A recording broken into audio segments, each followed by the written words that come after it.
दोस्तों याद रहे, YouTube हमारे इस वीडियो की नोटिफिकेशन 19 लाख सब्सक्राइबर्स में से सिर्फ 1000 लोगों को ही भेजेगा और थोड़ी देर में इस वीडियो को भी गायब कर देगा, क्योंकि उसे अश्लीलता से ज्यादा पैसे मिलते हैं, न कि हमारे जैसे ज्ञानवर्धक वीडियो से। इसलिए अगर आप चाहते हैं कि हम और वीडियोस लाते रहें तो कृपया इसे इतना शेयर करें कि YouTube के मुंह पे तमाचा लग सके। दोस्तों, वैसे तो आपने आज तक कई तरह की आर्कियोलॉजिकल डिस्कवरीज के बारे में देखा या सुना होगा, लेकिन क्या कभी आपने खुद ब खुद बने किसी ऐसे न्यूक्लियर रिएक्टर के बारे में सुना है जो हमारी पृथ्वी पर बिलियन साल पहले से मौजूद है? अगर नहीं तो बने रहिए हमारे साथ वीडियो के एंड तक, क्योंकि इसमें हम आपको कुछ ऐसी ही प्राचीन जगहों के बारे में बताने वाले हैं जिन्हें अगर आर्कियोलॉजिस्ट द्वारा डिस्कवर नहीं किया जाता तो आप या शायद कोई भी आज इस पर यकीन नहीं करता। चलिए शुरू करते हैं इस मजेदार वीडियो को। Number 10, temple to Hecate. Hecate जो ग्रीक माइथोलॉजी के अनुसार एक बहुत ही मिस्टीरियस गॉडेस माना जाता है, जिनके बारे में कहा जाता है कि ये घोस्ट को बनाती थी, और इन गॉडेस को एंशिएंट ग्रीस में एक वुमन के रूप में दिखाया गया है, जिनके 3 सर होते थे और इनके 3 रूप भी होते थे जो अगल बगल ही खड़े होते थे। दोस्तों, इनके पहले रूप के हाथ में कीज, दूसरे रूप के हाथ में टॉर्च और आखिरी वाला रूप अपने हाथ में स्वॉर्ड यानी तलवार लिए रहता था। और आज से करीब 2000 साल पहले इनकी एंशिएंट धार्मिक लोगों ने वर्शिप करना शुरू किया था। शायद ही आपको मालूम हो कि इन्हीं से जुड़ा एक बहुत ही पुराना टेम्पल टर्की में मौजूद है, जिसे कि ब्रॉन्ज एज में यहाँ पर रहने वाले हेलेनिस्टिक पीपल के द्वारा बनाया गया था। और हैरानी की बात तो यह है कि इसे रॉक्स के बहुत बड़े बड़े ब्लॉक्स को काटकर बनाया गया था। इसके बारे में आर्कियोलॉजिस्ट का कहना है कि इस ओपन एयर टेम्पल का इस्तेमाल आज से 2050 साल पहले सेरेमोनियल एक्टिविटीज के लिए किया होता था। Number 9, nesting doll pyramid. ये बात साल 2014 की है। दरअसल साल 2014 में आर्कियोलॉजिस्ट ने मेक्सिको में मौजूद एक आइकॉनिक पिरामिड एल कास्टिलो में कुछ ऐसा खोज निकाला था जिसे देखने के बाद आर्कियोलॉजिस्ट के पैरों के नीचे से जमीन सरक गई थी। अगर हम इस मॉन्यूमेंटल पिरामिड के बारे में बात करें तो यह देखने में बिल्कुल रशियन नेस्टिंग डॉल्स के जैसे ही दिखाई देता है। जब इस पिरामिड पर रिसर्चर्स ने स्टडी किया तो उन्हें इसके बारे में कुछ बहुत ही शॉकिंग चीज पता चली। इस पिरामिड के अंदर दूसरा पिरामिड भी था, और हैरानी की बात तो यह है कि इस दूसरे पिरामिड के अंदर तीसरा पिरामिड भी था। इस पिरामिड को माया एम्पायर के एंड के समय यानी लगभग 650 एडी में बनाया गया था, जिसके बारे में साइंटिस्ट का मानना है कि इस पिरामिड में मौजूद छोटे छोटे पिरामिड इसके बाहर बने बड़े पिरामिड से कई सालों पहले बनाए गए थे। Number 8, natural nuclear reactor. दोस्तों, अफ्रीका में एक ऐसा न्यूक्लियर रिएक्टर मौजूद है जिसके बारे में आज भी ज्यादातर लोग नहीं जानते हैं कि यह रिएक्टर कितना ज्यादा खास है। इस बात का अंदाजा आप इस तरह लगा सकते हैं कि यह करीब 2 बिलियन साल से भी ज्यादा पुराना है।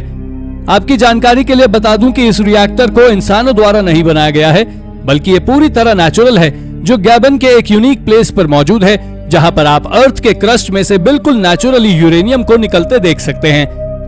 ये तो आप सभी जानते हैं कि यूरेनियम दुनिया का सबसे ज्यादा रेडियो एक्टिव मटेरियल है, और यहाँ पर मौजूद नेचुरल कंडीशंस की वजह से ही ये न्यूक्लियर रिएक्शंस पॉसिबल होती हैं। इसमें इंसानों का कोई भी हाथ नहीं है। इस नेचुरल न्यूक्लियर रिएक्टर्स को सबसे पहले फ्रेंच साइंटिस्ट ने 1972 में गैबन ने यूरेनियम की खोज करते वक्त खोजा था, जिसके बाद से यह पूरी दुनिया में प्रसिद्ध हो गया, या कहें कि जाना जाने लगा। Number 7, the hill of the pharaohs. The hill of the pharaohs नाम की इस सिटी को बूटो नाम से भी जाना जाता है, जिसे इंग्लिश में हम लोग द हिल्स ऑफ द फेरोहाज कहते हैं। ये कोई आम सिटी नहीं, बल्कि इजिप्शियंस के लिए एक बहुत ही इंपॉर्टेंट सिटी हुआ करती थी, जो अलेक्जेंड्रिया के ईस्ट में नाइल डेल्टा के पास ही मौजूद है। दोस्तों, इस सिटी को एंशिएंट इजिप्शियन ने उनकी गॉडेस वाजेट को डेडिकेट किया था, जो कि इजिप्शियन डाइटीज में सबसे पुरानी गॉडेस मानी जाती है।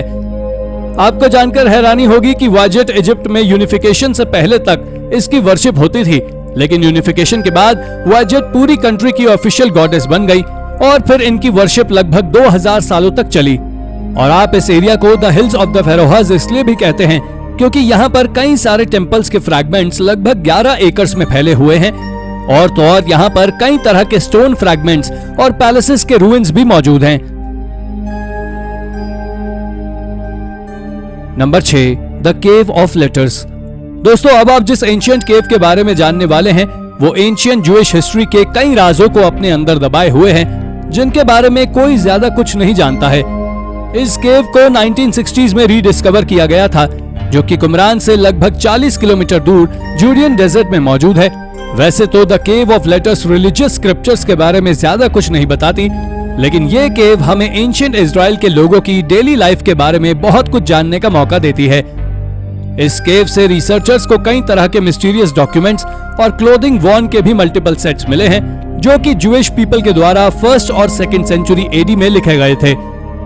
साथ ही आपको जान लेना चाहिए कि इस केव पर जाना कोई आम बात नहीं थी। यहाँ पर बिना किसी क्लाइंबिंग इक्विपमेंट के जरिए चढ़ना बहुत मुश्किल काम था, क्योंकि ये जमीन से लगभग 50 फीट की ऊंचाई पर थी। नंबर 5, म्यूजिरिस।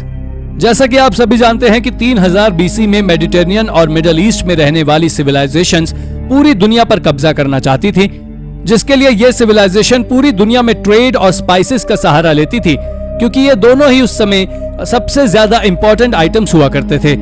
करीब 5000 साल पहले बेबीलोनियंस, एजिरियंस और इजिप्शियंस हमारे ही भारत देश के मालाबार कोस्ट पर स्पाइसेस की तलाश में आए और इन्हें बाद में अरेबियन और फ्यूनिशियंस लोगों ने ज्वाइन कर लिया, जिन्होंने मिलकर सिटी ऑफ म्यूजिरिस को जन्म दिया।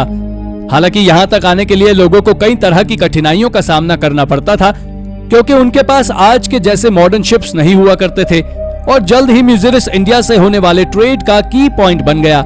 यहाँ से सामान पर्शिया, रोम, नॉर्थ अफ्रीका, ग्रीस और कई सारे मेडिटेरेनियन रीजन तक जाने लगा। नंबर 4, मिस्ट्री माया टाउन।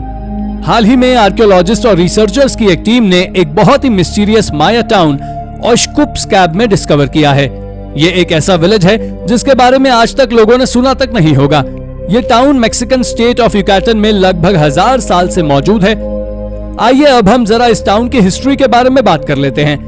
दरअसल 1440 में मायापैन के फॉल के समय में ये सिटी इस रीजन की कैपिटल बन गई थी, जिसके बाद इसे स्पेनिश के द्वारा ऑक्यूपाई कर लिया गया और उसे 1550 में एक कॉलोनियल टाउन बना दिया गया, जहां पर स्पेनिश लोगों ने माया सिविलाइजेशन के समय में बने टेम्पल्स को पूरी तरह तोड़ दिया और स्पेनिश चर्चेस का निर्माण कराया।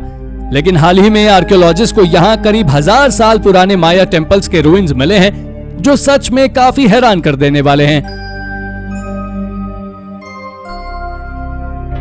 Number 3, the oldest church in the world.